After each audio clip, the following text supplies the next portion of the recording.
Bonjour, toi qui m'écoutes. La méditation du 19 août a pour titre « Persécutés pour leur foi ». Heureux serez-vous lorsqu'on vous outragera, qu'on vous persécutera et qu'on dira faussement de vous toutes sortes de mal à cause de moi. Réjouissez-vous et soyez dans l'allégresse, parce que votre récompense sera grande dans les cieux, car c'est ainsi qu'on a persécuté les prophètes qui ont été avant vous. Matthieu 5, versets 11 et 12. Garder la foi dans un pays qui sortait d'une guerre où le national-catholicisme avait imposé sa dictature n'était pas toujours facile pour beaucoup de croyants d'autres confessions.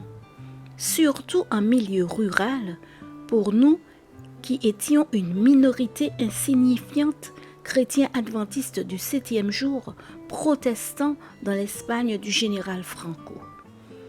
Comme nous ne pouvions pas nous réunir ouvertement, notre lieu de culte ayant été bouclé par la police, nous, les adolescents de l'église de Liria, nous rassemblions souvent dans les ruines d'une soi-disant ancienne mosquée transformée en ermitage de Santa Barbara après l'expulsion des musulmans.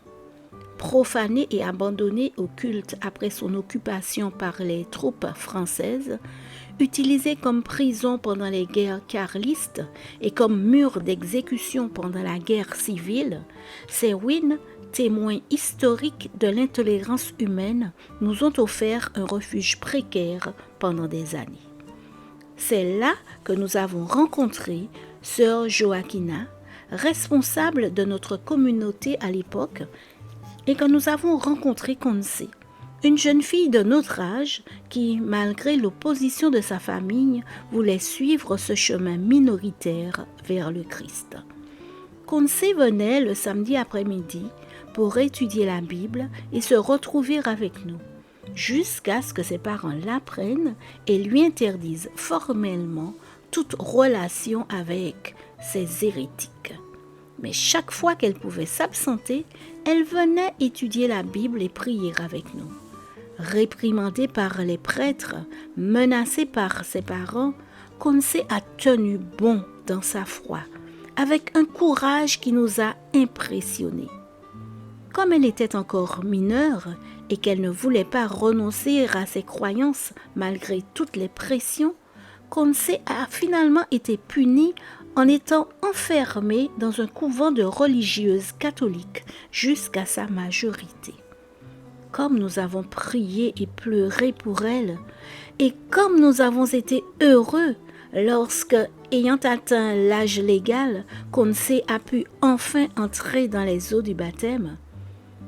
Conce est, dans la petite église où elle nous a rencontrés, l'une des personnes les plus chrétiennes, joyeuses, généreuses et fidèles que je connaisse.